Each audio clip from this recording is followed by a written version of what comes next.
ଯେଉଁଠାରେ ମୁନି ଋଷିମାନଙ୍କର ବେଦବାଣୀ ଏ ଦେଶକୁ ପବିତ୍ର କରିଛି, ଯାହାର ସଂସ୍କୃତି ସୌର୍ଯ୍ୟ ବୀର୍ଯ୍ୟ ଗଙ୍ଗାଠାରୁ ହିମାଳୟ ପର୍ଯ୍ୟନ୍ତ ପରିବ୍ୟାପ୍ତ, ସେହି ପବିତ୍ର ଭାରତ ଭୂମିରେ ମୋର ଜନ୍ମ।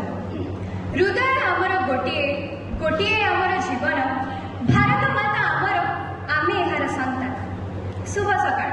ମୁଁ ସୁଶ୍ରୀ ତେଜସ୍ୱୀ ସର୍ବପ୍ରଥମେ ଆପଣ ସମସ୍ତଙ୍କୁ 78ତମ ସ୍ୱାଧୀନତା ଦିବସର ଅଭିନନ୍ଦନ ଜଣାଉଛି।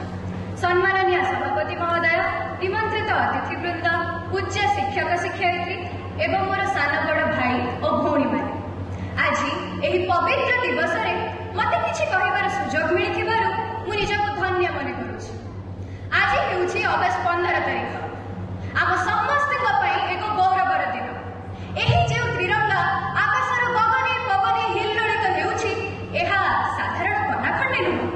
ଏହା ଆମର ସ୍ୱାଭିମାନ, ଅଭିମାନ ଓ ଜାତୀୟ ଗର୍ବ। ଭାରତ ଏକ ଛୋଟ ଶବ୍ଦ, କିନ୍ତୁ ଏହାର ଅର୍ଥ ଯେ ଏତେ ମହାନ ତାହା କେହି ଜାଣିଛନ୍ତି?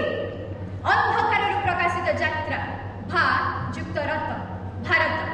ଭା ଅର୍ଥ ପ୍ରକାଶ, ରଥ ଅର୍ଥ ସାଧନ। ଯେଉଁ ଯାତ୍ରା ସାଧନା ଦ୍ୱାରା ଭାରତୀୟମାନଙ୍କ ପାଇଁ ସଫଳତା ଆଡ଼କୁ ଏକ ପାହାଞ୍ଚ ଥିଲା। ସ୍ୱାଧୀନତା ପ୍ରତ୍ୟେକ ବ୍ୟକ୍ତିର ଜନ୍ମଗତ ଅଧିକାର। ସ୍ୱାଧୀନ ଜୀବନ ସେତେବେଳେ ସମ୍ଭବ ଯେତେବେଳେ ସେ ଜଣେ ସ୍ୱାଧୀନ ରାଷ୍ଟ୍ରର ନାଗରିକ ହୋଇଥାଏ। ଦିନ ଥିଲା ଆମର ଏହି ଦେଶକୁ ସୁନାର ଦେଶ ବୋଲି କୁହାଯାଉଥିଲା, କିନ୍ତୁ ପରବର୍ତ୍ତୀ ସମୟରେ ଏହି ସୁଜଳା ସୁଫଳା ଶସ୍ୟ ଶ୍ୟାମଳା ସ୍ୱର୍ଣ୍ଣମୟୀ ଭାରତ ମା ହୋଇଥିଲା ପରାଧୀନତାର ବେଡ଼ିରେ ବନ୍ଧା।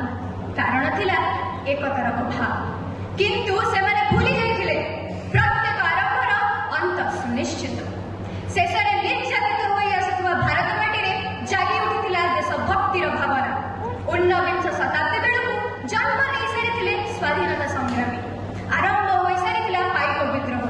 ଏହାପରେ ଝାନ୍ସୀ ରାଣୀ ଲକ୍ଷ୍ମୀବାଇ, ବୀର ସୁରେନ୍ଦ୍ର ସାଏଙ୍କ ପରି ଅନେକ ସ୍ୱାଧୀନତା ସଂଗ୍ରାମୀ ଭାରତରେ ସ୍ୱାଧୀନତାର ବନ୍ଧି ଜାଳିଥିଲେ। ଗୋଟେ ପଟେ ଅହିଂସାର ମୃତ୍ୟୁ ନିର୍ଘୋଷ ନିନାଦିତ ହେଉଥିବା ବେଳେ ଅନ୍ୟପଟେ ସୁଭାଷ ବୋଷଙ୍କ ଆହ୍ୱାନ, ମୋତେ ରକ୍ତ ଦିଅ, ମୁଁ ତୁମକୁ ସ୍ୱାଧୀନତା ଦେବି, ପ୍ରାଣେ ପ୍ରାଣେ ସୃଷ୍ଟି କରୁଥିଲା ଏକ ଅଭିନବ ଉନ୍ମାଦନା। ଭାରତୀୟମାନଙ୍କର ତ୍ୟାଗ ଓ ବଳିଦାନର ଫଳାଫଳ ଥିଲା ସ୍ୱାଧୀନତା। ଅଗଷ୍ଟ 15 ତାରିଖ ଏ ଦେଶ ଦେଖିଥିଲା ସ୍ୱାଧୀନତାର ପ୍ରଥମ ସୂର୍ଯ୍ୟୋଦୟ। ବର୍ତ୍ତମାନ ସ୍ୱାଧୀନତାର ଅନେକ ବର୍ଷ ହୋଇସାରିଛି, କିନ୍ତୁ ଏବେ ମଧ୍ୟ ଆମ ହୃଦୟରେ ଗୋଟିଏ ପ୍ରଶ୍ନ ଉଠେ, ସ୍ୱାଧୀନତାର ଅର୍ଥ କ'ଣ ବଦଳି ଯାଇଛି? ମନୁଷ୍ୟ ଯେଉଁଠି ନିଜ ମାନବିକତାକୁ କ୍ଷୁଣ୍ଣ କରି ଅନ୍ୟ ଆଗରେ ନିଜ ସ୍ୱାଭିମାନକୁ ବିକ୍ରୟ କରିଛି, ତାହା କ'ଣ ସ୍ୱାଧୀନତା? ଗାନ୍ଧିଜୀଙ୍କର ସେହି ସୁନାର ଭାରତ ଗଠନକୁ ସ୍ମରଣ କରନ୍ତୁ। ତେବେ ଚାଲନ୍ତୁ ତାଙ୍କର ସେହି ସ୍ୱପ୍ନକୁ ସାକାର କରିବା ପାଇଁ ଆମେ ସମସ୍ତେ ମିଶି ଶପଥ ନେବା, ଏକ ସ୍ୱଚ୍ଛ ଭାରତ ଗଢ଼ିବା, ସାମୂହିକ ସ୍ୱାର୍ଥ ପାଇଁ ବ୍ୟକ୍ତିଗତ ସ୍ୱାର୍ଥକୁ ଜଳାଞ୍ଜଳି ଦେବା, ସ୍ୱାଧୀନତାକୁ ଅକ୍ଷୁଣ୍ଣ କରି ରଖିବା ସହ ଭାରତକୁ ବିଶ୍ୱ ସ୍ତରରେ ମହାନ କରି ଗଢ଼ି ତୋଳିବା, ଆମ ଶିକ୍ଷା, ସଂସ୍କୃତି, ନୀତି ଓ ଆଦର୍ଶକୁ ଏକ ଉଚ୍ଚ ଆସନରେ ପହଞ୍ଚାଇବା। ଏକ ଦେଶ ଭକ୍ତ କହେ, ମୁଁ ମୋ ଭାରତ ବର୍ଷର ସମ୍ମାନ ଓ ଏ ମାଟିର ଗୁଣଗାନ କରିବି। ମୋର ଚିନ୍ତା ନାହିଁ ମୋ ମୃତ୍ୟୁ ପରେ ମୁଁ ମୋକ୍ଷ ପାଇବି କି ନାହିଁ, ହେଲେ ଶେଷ ମୁହୂର୍ତ୍ତରେ ମୋ ଉପରେ ତ୍ରିରଙ୍ଗା ଚାଦର ଥାଉ, ଏହା ହିଁ ମୋର ଶେଷ ଇଚ୍ଛା। ଶେଷରେ ମୁଁ ଏତିକି କହିବି,